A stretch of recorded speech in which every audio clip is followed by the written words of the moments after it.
ચૂલા ઉપર ઘઉંની રોટલી બને છે. જો આવો જૂનો માચડો હતો પેલા, એની ઉપર બધા રાખતા શાકભાજી. આજે કેટલા ટાઈમે જોવા મળ્યું હે ને બેન.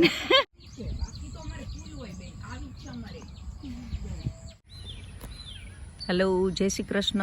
સવારના 6 વાગ્યા છે અને આ ફાર્મ ઉપર મસ્ત વાતાવરણ છે.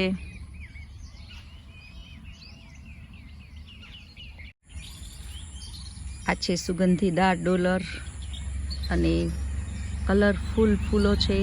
બના રહેજો, હું તમને આ વિડીયોમાં બતાવવાની છું ગાઈઝ. વેલકમ. આંબાવાડી વિસ્તારમાં વોક ઉપર જઈ રહ્યા છીએ અને આ દેખાય છે જાંબુ સામે અને આગળ આવશે આંબાવાડી. સાપ જતા જોયો પણ વિડીયો લઈ નથી શક્યા.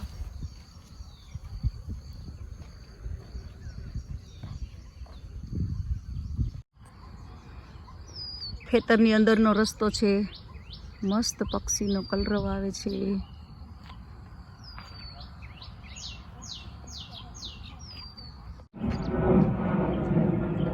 ઉપરથી પ્લેન જાય છે વાડીની ઉપરથી.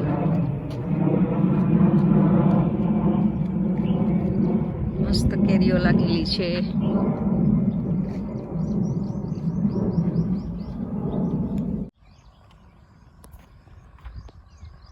ચલો, વોકિંગ કરતા કરતા આપણે એક વાડીમાં આવ્યા છીએ. જાણીતાની વાડી છે.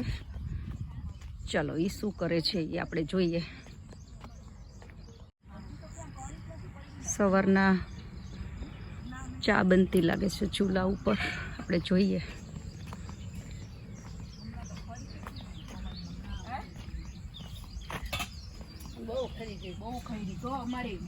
જય શ્રી કૃષ્ણ બેન.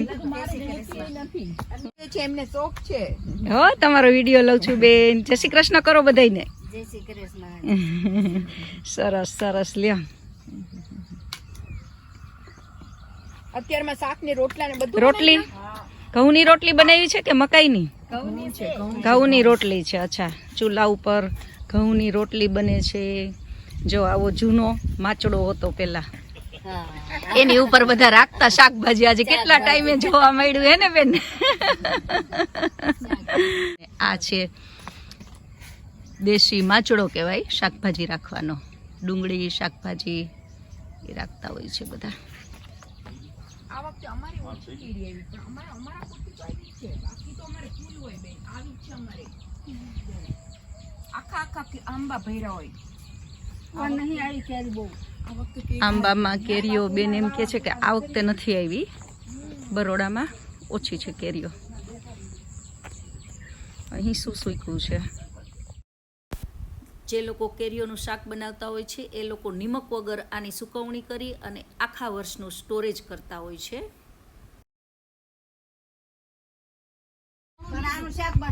ઠીક, શાક બનાવવા માટે આખા વર્ષમાં સ્ટોરેજ કરી અને શાક બનાવે.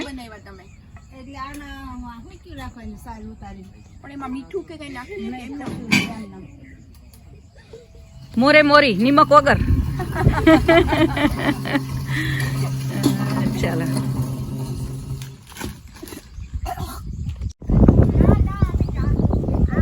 આ લોકોએ કેરી માટે બોલાવ્યા.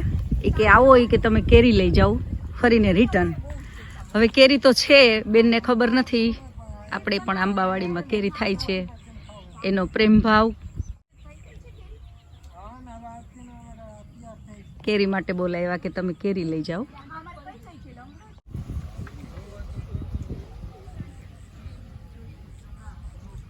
લંગડો કેરી હોય તો લેવી હતી એટલે પૂછે છે કે લંગડો કેરી હોય તો ખરીદવી છે.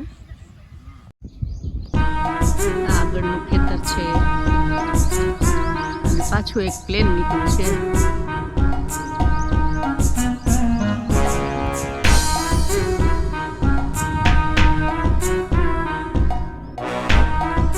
આ એક આંબાનું ખેતર છે જે જોઈ રહ્યા છો. આજુબાજુ આસપાસ ખૂબ ફળ ઉગી ગયું છે અને આ આંબાના નાના નાના રોપ છે. કદાચ મજૂરી મોંઘી હશે, કોઈને પોસાતું નહીં હોય. જો આ બાગનું મેનેજ નથી કરી શક્યા, નીચેથી કટિંગ બાકી છે. જોઈ રહ્યા છીએ. ખેતર બતાવું છું કે જે એમાં ખૂબ જ ખુશી થઈ છે. છોકરીને જે ખુશી થઈ છે.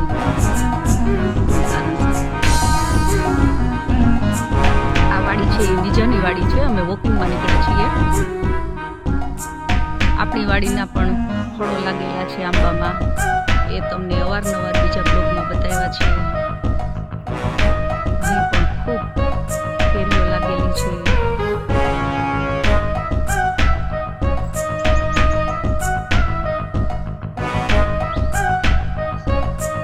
દૂર આંબામાં કેરી દેખાય છે. આ બધા ઝાડના નાના ફૂલો છે.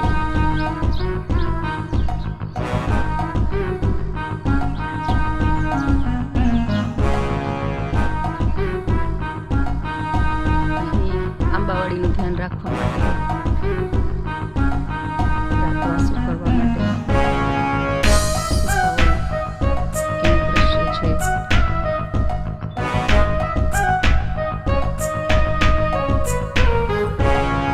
અહીંથી શરૂ થાય છે આંબાવાડી. અહીંથી લાઈન બંધ આંબાઓના વૃક્ષો છે. ચાલો આગળ બતાવીએ. મસ્ત પવન છે, ખુલ્લી વાડી છે.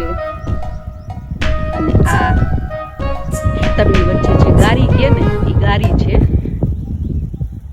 વોકિંગ ટ્રેક છે આપણો તો. આ ગારી છે પણ આપણા માટે વોકિંગ ટ્રેક છે. સવારના 7 વાગ્યા છે.